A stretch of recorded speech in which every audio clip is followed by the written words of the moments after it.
প্রিয় নবম শ্রেণীর ছাত্রছাত্রী, আমার চ্যানেলে স্বাগতম। আজকে তোমাদের physical science third summative evaluation test 2024 এর ভৌতবিজ্ঞান প্রশ্ন নিয়ে আলোচনা করছি।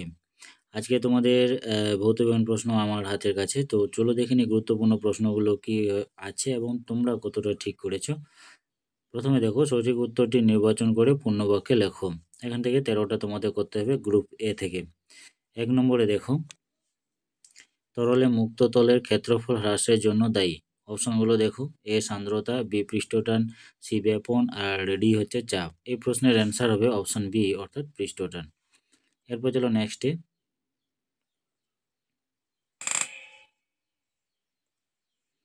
নেক্সট কোশ্চেন দেখো, মাত্রাহীন কিন্তু এককযুক্ত একটি রাশি হলো। মাত্রাহীন কিন্তু এককযুক্ত রাশি কোনটি? অপশনগুলো দেখো, অপশন এ চাপ, অপশন বি বেগ, অপশন সি দ্রাব্যতা আর অপশন ডি ঘনকণ। এই প্রশ্নের অ্যান্সার হবে অপশন ডি অর্থাৎ ঘনকণ। এরপর চলো নেক্সটে। একটি বালক 8 ব্যাসার্ধের একটি বৃত্তাকার পথ টি সময়ে সম্পূর্ণ করলে। অপশনগুলো কি হবে? বালকটির গড় গতিবেগ 2 পাই আর বাই টি, বালকটির গড় দ্রুতি 2 পাই আর বাই টি, আর বালকটির মোট সরণ 2r টি, আর বালকটির অতিক্রান্ত দূরত্ব হচ্ছে 0। তো এই প্রশ্নের অ্যান্সার হবে বালকটির গড় গতিবেগ হচ্ছে 2 পাই আর বাই টি অর্থাৎ অপশন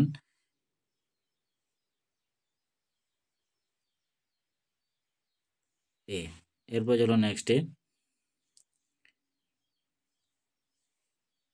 20 ওয়াট ক্ষমতা সম্পন্ন একটি যন্ত্র 3 মিনিট ধরে চললে কৃতকার্য কত হবে? অপশনগুলো দেখো, 60 জুল, 600 জুল, 360 জুল আর ডিতে হচ্ছে 3600 জুল। এই প্রশ্নের অ্যান্সার হবে 3600 জুল অর্থাৎ অপশন ডি। এরপর চলো নেক্সটে। ক্ষণস্থায়ী শব্দের ক্ষেত্রে শব্দ নির্বন্ধ হলো ড্যাশ। শব্দের নির্বন্ধ কোনটা হবে? 1/5s, 1/10s, 10s আর 2/5s। এই প্রশ্নের অ্যান্সার হবে অপশন বি অর্থাৎ 1/10s। এরপর চলো নেক্সটে। ভালোভাবে শিশির জমে। অপশনগুলো সন্ধ্যাবেলায়, বৃষ্টির সময়, আকাশে মেঘ বেশি থাকলে, ডিতে আকাশ মেঘহীন হলে। এই প্রশ্নের অ্যান্সার হবে অপশন ডি অর্থাৎ আকাশ মেঘহীন হলে। এরপর চলো নেক্সটে। আইসোবারের পরমাণুগুলির ক্ষেত্রে থাকে একই সংখ্যক ড্যাশ। অপশনগুলো দেখো, ইলেকট্রন, প্রোটন, নিউট্রন আর ডিতে হচ্ছে প্রোটন প্লাস নিউট্রন। এখানে পরমাণুগুলো এখানে অ্যান্সার হবে অপশন ডি অর্থাৎ প্রোটন প্লাস নিউট্রন। এরপর চলো নেক্সটে। 8 নম্বর প্রশ্ন। এসটিপিতে 44.8 লিটার আয়তনে গ্যাসের ভর 88 গ্রাম। গ্যাসটির সংকেত হলো ড্যাশ। গ্যাসটির সংকেত কি হবে? N2, CO2, NH3 আর ডিতে হচ্ছে O2। এই প্রশ্নের অ্যান্সার হবে অপশন বি অর্থাৎ CO2। এরপর চলো নেক্সটে। উষ্ণতা বৃদ্ধির সঙ্গে সঙ্গে দ্রাব্যতা প্রায় একই থাকে। কোনটিতে? CaSO4-এ, KNO3-তে, NaCl-তে আর CaOH2-তে। এই প্রশ্নের অ্যান্সার হবে অপশন সি অর্থাৎ NaCl-এ। এরপর চলো নেক্সট কোশ্চেন। FeOH3 এর অম্লগ্রাহিতা কত?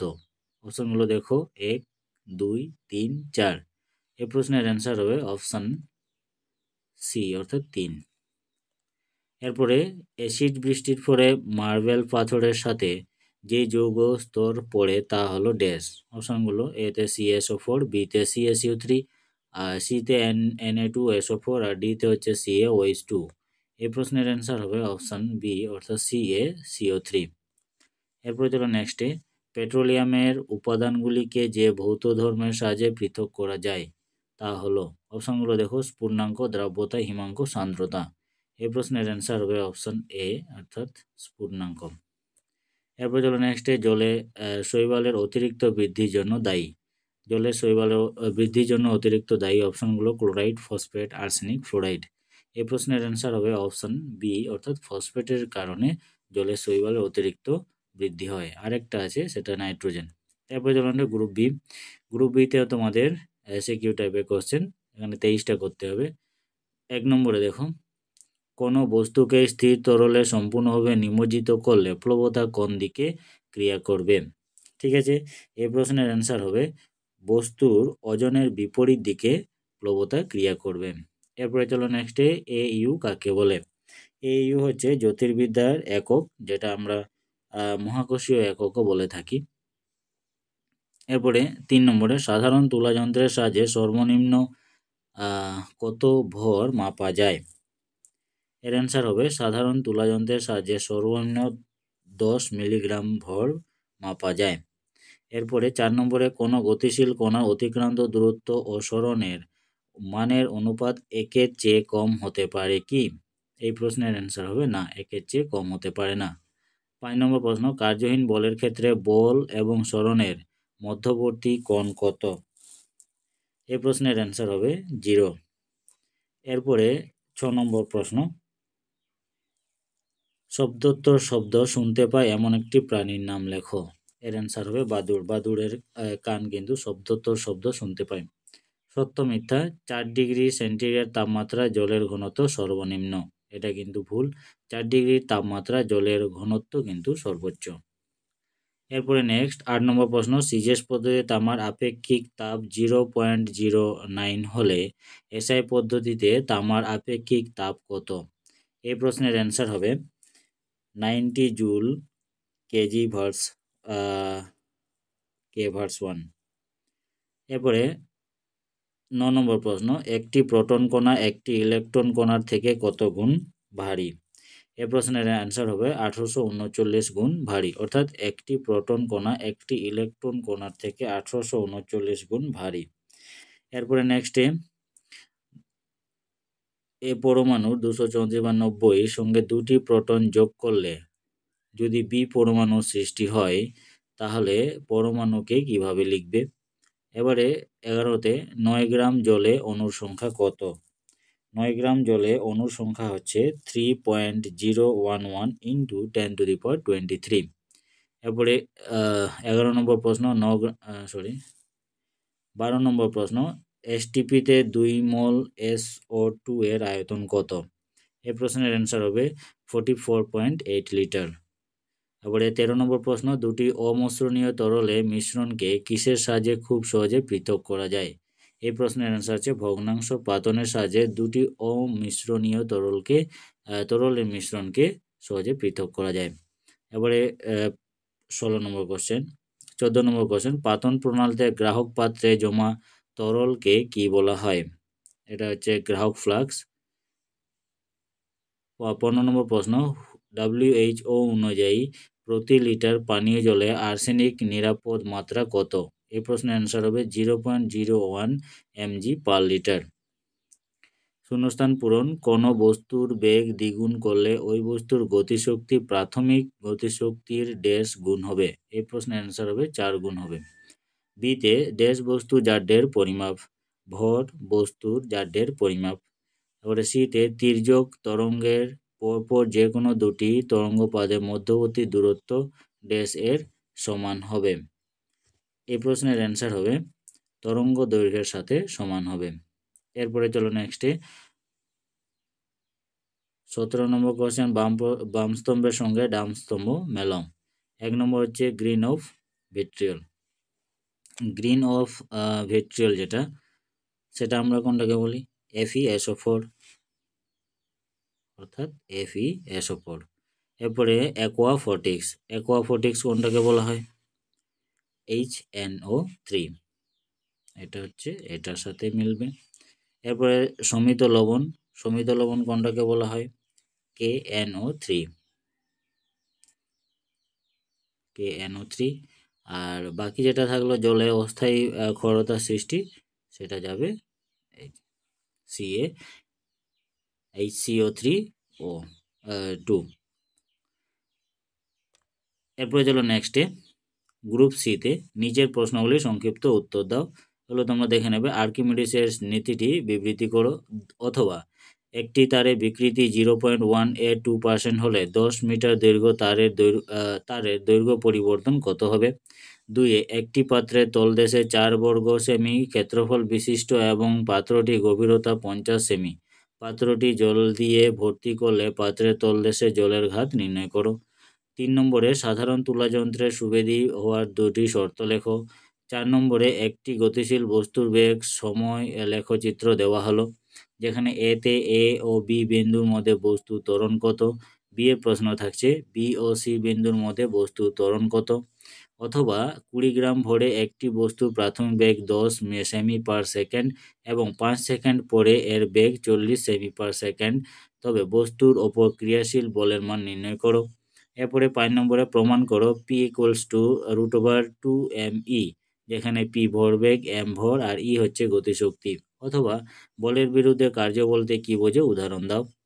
এরপরে 6 নম্বর প্রশ্ন, 1960 ওয়াট ক্ষমতা সম্পন্ন একটি পাম্প একটি বাড়ির ছাদে অবস্থিত জলের ট্যাঙ্কে মিনিটে 600 কেজি জুল তুলতে 600 কেজি জল তুলতে পারে। ট্যাঙ্কটি মাটি থেকে কত উঁচুতে রয়েছে, যেখানে জি এর মান দিয়েছে 9.8 মিটার পার সেকেন্ড স্কোয়ার। এবারে 7 নম্বর কোশ্চেন, আমাদের দেহের পক্ষে স্বাচ্ছন্দ্যের আপেক্ষিক আর্দ্রতার মান কত?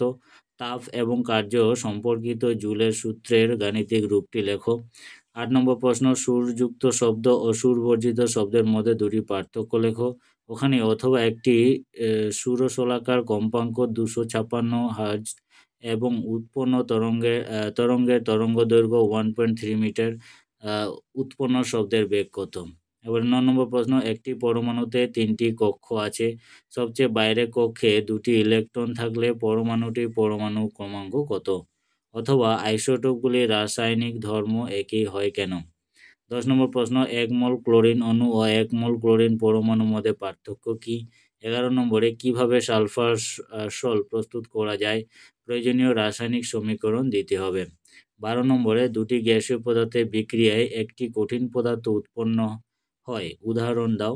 রাসায়নিক সমীকরণ দিতে হবে। অথবা লঘু ও শীতল নাইট্রিক অ্যাসিডের সঙ্গে কপারের বিক্রিয়ায় কি উৎপন্ন হবে, সমীকরণ সহ লেখো। 13 নম্বর প্রশ্ন, পাতন কাকে বলে? 14 নম্বর প্রশ্ন, দীর্ঘদিন ফ্লুওরাইডযুক্ত জল ব্যবহার করলে কি রোগ হয়? এই রোগের 2টি লক্ষণ লেখো। এবারে 15তে বয়লারের খড় জল ব্যবহার করা হয় না কেন? এবারে গ্রুপ ডি, এটা 3 নম্বরের প্রশ্নগুলো, বিকল্প প্রশ্ন দেওয়া আছে। 1 নম্বরে দেখো, একটি 2 মিটার লম্বা এবং 0.5 মিলিমিটার ব্যাসযুক্ত তামার তারের 3 কিগ্রা ভার চাপাতে তারের দৈর্ঘ্য বৃদ্ধি 2.38 মিলিমিটার হয়। তারে উৎপাদনের ইয়ং গুণাঙ্ক নির্ণয় করো। এবারে অথবা সান্দ্রতা কাকে বলে? বার্নৌলির উপপাদ্যের গাণিতিক রূপ লেখো। ইস্পাতের ইয়ং গুণাঙ্ক 2 × 10⁻12 ডাইন পার সেমি স্কোয়ার এর অর্থ লেখো। এবারে 2 নম্বর প্রশ্ন, নিউটনের দ্বিতীয় গতিসূত্র থেকে প্রথম গতিসূত্রটি প্রতিষ্ঠা করো। এবার 3-এ দুটো প্রশ্ন দেওয়া আছে। অনুদৈর্ঘ্য তরঙ্গ ও তির্যক তরঙ্গের মধ্যে একটি পার্থক্য লেখো। বিতে কোনো বাদ্যযন্ত্র থেকে উৎপন্ন সুরের গুণ বা জাতি কি কি বিষয়ের উপরে নির্ভর করে?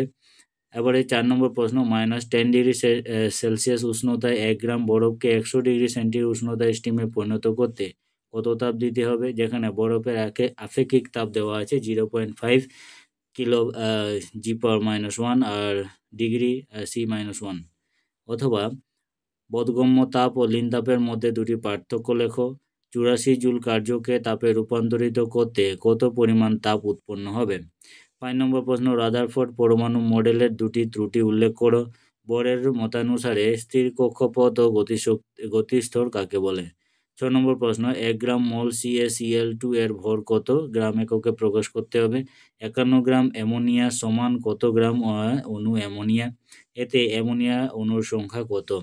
7 নম্বরে মোলারিটি কাকে বলে? দ্রবণের তাপমাত্রায় পরিবর্তিত হলে মোলারিটি কি কি পরিবর্তিত হবে? কলয়েডের কণার ব্যাস কত হয়? এই ছিল আজকে গুরুত্বপূর্ণ প্রশ্ন। এছাড়াও 8 নম্বরে নাইট্রিক অ্যাসিড শনাক্তকরণে বলয় প্রক্রিয়ায় রাসায়নিক সমীকরণগুলি উল্লেখ করো। অথবা এক অ্যাসিডের সঙ্গে একটি ক্লোরাইড যৌগ বি যোগ করা হলে সি সাদা ও কেমন পড়ে? এ বি আর সি শনাক্ত করো এবং প্রয়োজনীয় রাসায়নিক সমীকরণ লেখো। বা দাও। তো বন্ধুরা, এই ছিল আজকে তোমাদের নবম শ্রেণীর ভৌত বিজ্ঞানের প্রশ্নপত্র। তোমরা অবশ্যই পরীক্ষা যাওয়ার আগে দেখে যাবে, দেখবে এখান থেকে কিছুগুলো প্রশ্ন কমন পেয়ে যাবে। তো আজকের মতো এটুকুই, আবার দেখা হবে নেক্সট ভিডিওতে। ভিডিও যদি ভালো লাগে তাহলে অবশ্যই ভিডিওটি লাইক করবে, কমেন্ট করবে, আর আমার চ্যানেল যদি কোনো বন্ধু নতুন এসে থাকে তাহলে অবশ্যই চ্যানেলটিকে সাবস্ক্রাইব করে রাখবে। ধন্যবাদ।